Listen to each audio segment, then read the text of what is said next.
जानते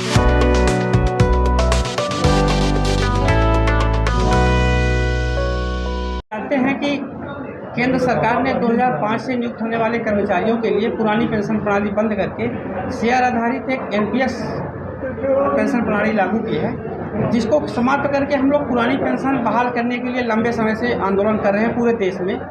इसी कड़ी में हम लोगों की पूरे देश में लड़ाई लड़ने वाले विजय बंधु जी पूरे देश में आगामी 16 अप्रैल को पुरानी पेंशन की मांग को लेकर देशव्यापी आंदोलन कर रहे हैं, जिसका जिला स्तर पर हम लोग हर जिले में उसमें आंदोलन किया जाएगा। तो हम लोगों ने रीवा में सभी दलों के सभी संगठनों के लोगों ने, सभी कर्मचारी संगठनों के लोगों ने मिलकर के विजय बंधु जी के आंदोलन का समर्थन देने के लिए रीवा में भी आंदोलन करने का निश्चय किया है। उसी तारतम्य में आप लोगों से चर्चा के लिए हम लोगों ने ये कार्यक्रम आयोजित किया है। हम लोग आपसे बताना चाहेंगे कि ये लड़ाई 2005 से नियुक्त होने वाले सभी कर्मचारी संगठनों की लड़ाई है, जिसको पूरे देश में लड़ा जा रहा है। और हम लोग लंबे समय से पुरानी पेंशन बहाल करने की मांग कर रहे हैं, जिसमें शेयर आधारित जो पेंशन प्रणाली है, सरकारें हमारी कहती हैं कि एक देश दो विधान नहीं चलेगा। यही हम लोग भी चाहते हैं कि जहां सरकार कहती है एक देश एक विधान, वहीं हम लोगों कर्मचारियों के लिए दूसरी पेंशन पद्धति है शेयर आधारित। और हमारे माननीय लोग जो है खुद पुरानी पेंशन ले रहे हैं, इसी का हम लोग विरोध कर रहे हैं। हमारा विरोध ये नहीं है कि वो क्यों ले रहे हैं, हमें ये है कि वही पुरानी पेंशन हम लोगों को भी चाहिए जो पहले 2005 के पहले के कर्मचारियों को मिलती आ रही है। अगर किसी भी हालत में वो पेंशन हम लोगों को नहीं दी जाती है तो एक देश एक विधान के तहत माननीय लोग भी घोषणा करें आगे आकर किसी में साहस है तो कोई भी माननीय हमारे विधायक सांसद ये कहें कि जब तक कर्मचारियों के लिए पुरानी पेंशन बहाल नहीं होगी हम लोग भी पुरानी पेंशन नहीं लेंगे, एनपीएस वाली पेंशन लेंगे। हमारी इसी मांग को लेकर हम लोग रीवा जिले में 16 तारीख को विजय बंधु जी के आह्वान पर सभी संगठनों के मुख्य लोग और हजारों कर्मचारी एकत्रित होकर विवेकानंद पार्क में एकत्रित होंगे और फिर उसके बाद रैली निकाल करके माननीय मुख्यमंत्री जी को संबोधित ज्ञापन कलेक्टर महोदय को सौंपेंगे। उसमें हमारे आंदोलन के हमारे अगुआ ये आदरणीय हमारे सबके वरिष्ठ गौरव जी हैं, ये माननीय गणेश तिवारी जी हैं, आप अनिल शुक्ला जी हैं, शिवानंद तिवारी जी हैं, राजीव जी हैं, सभी लोग मिल करके हम ये लड़ाई को लड़ रहे हैं। आगे की जानकारी हमारे वरिष्ठ साथी आदरणीय गौरव जी देंगे। और तिवारी नियुक्त दिनांक से वरिष्ठता और पुरानी पेंशन बहाली, खासकर हमारे शिक्षा जगत में शिक्षा विभाग के कर्मचारियों के लिए नियुक्त दिनांक से वरिष्ठता अनिवार्य है। तो नियुक्त दिनांक से वरिष्ठता और पुरानी पेंशन बहाली को लेकर जो आंदोलन चलाया जा रहा है, 16 तारीख को देश के समस्त जिला मुख्यालयों में यह आंदोलन है। इस आंदोलन को हमारा पूरा समर्थन है और इस आंदोलन को हम जन आंदोलन बनाएंगे और अंतिम दम तक इसको लड़ेंगे। जब तक पुरानी पेंशन कर्मचारियों को बहाल नहीं होती, यह लड़ाई जारी रहेगी। बोले सभी पत्रकार साथियों को धन्यवाद। आज 14 अप्रैल को अंबेडकर की जयंती में सभी साथियों को, देशवासियों को इस बात की बधाई। मैं केवल 2 चीज़ कहना चाहता हूँ। राष्ट्रीय पुरानी पेंशन बहाली आंदोलन का मैं जिलाध्यक्ष हूँ। हमारे राष्ट्रीय अध्यक्ष विजय कुमार बंधु जी पूरे देश में पुरानी पेंशन की लड़ाई को लेकर के मुखर हैं, ये सभी आप जानते हैं।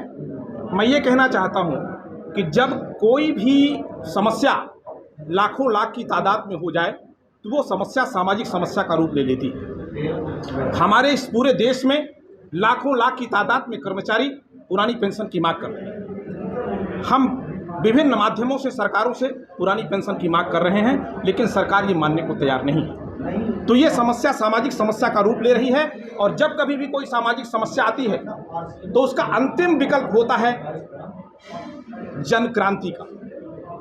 मैं ये आप सबके माध्यम से कहना चाहता हूं कि हमारे देश की सरकार, हमारे प्रदेश की सरकार यदि समय रहते इस मांग को पूरी नहीं करते तो ये जन क्रांति का रूप ले लेगी और सामाजिक सुरक्षा की लड़ाई के लिए समाज में सदैव ये सनातन नियम है कि कोई ना कोई व्यक्ति आगे आता है, उसको भगत सिंह आज़ाद बनना पड़ता है, उसको गांधी की टोपी पहननी पड़ती है और ऐसा करने के लिए हम लोग विवश और करेंगे। दूसरी बात मैं ये कहना चाहता हूँ कि यदि सरकार इस बात पर गौर नहीं करती तो समाज में शासकीय सेवा में योग्यता का अभाव हो जाएगा। इस विषय पर रिसर्च होना चाहिए। कोई भी पेरेंट्स अपने पुत्र को, अपने आने वाली पीढ़ी को शासकीय सेवा में इसलिए भेजना चाहता है कि वर्तमान में उसको तनख्वाह कम मिले या ज़्यादा, लेकिन उसका भविष्य सुरक्षित हो जाएगा। लेकिन जब पेंशन नहीं मिलेगी हम सबको, तो फिर हम क्या करेंगे? जो प्रतिभाएं हैं वो अपने आप शासकीय सेवा में नहीं आएंगी और शासकीय सेवा में योग्यता का अभाव हो जाएगा, और ये एक समाज में बड़ी भारी समस्या पैदा हो जाएगी। इसलिए भी सरकार को ये जरूरी है कि इस विषय पर रिसर्च कराएं और रिसर्च के उपरांत इस पर पुनः से विचार करें, और कोई भी परिवर्तन सरकार को करने के लिए कोई कठिन बात नहीं है। जैसे पुरानी पेंशन खत्म करके नई व्यवस्था लाई गई, मैं कहता हूं जब सारे देश के कर्मचारी आप पुरानी पेंशन चाहते हैं तो आप फिर से इसमें अमेंडमेंट करिए और पुरानी पेंशन हमको दे दीजिए। केवल और केवल पुरानी पेंशन की मांग है। 16 मार्च को देश के पूरे जिला मुख्यालयों में पुरानी पेंशन को लेकर के पेंशन मार्च निकाला जा रहा है। ये ऐतिहासिक कदम है। मैं आप सबसे कहना चाहता हूं, कोई भी राष्ट्रीय पार्टियां भी हों, एक साथ पूरे जिले में इस तरह का कार्यक्रम आयोजित नहीं कर सकती, लेकिन आज देश का कर्मचारी पेंशन के लिए पूरे देश में प्रत्येक जिले में आप इसका सर्वे करवा लीजिएगा। आप चौथा स्तंभ है, आईने दिखाने का काम आप समाज को करते हैं, देश को करते हैं, सरकारों को करते हैं। ये पूरे जिले में, देश के प्रत्येक जिले में आयोजन है।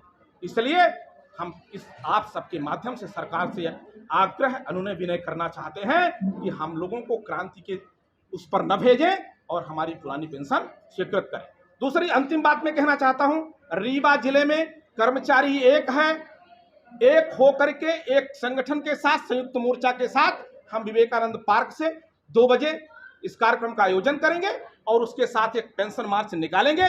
कलेक्टर महोदय को मुख्यमंत्री के नाम ज्ञापन देंगे, जिसकी अगुवाई हमारे शोगौरा जी कर रहे हैं।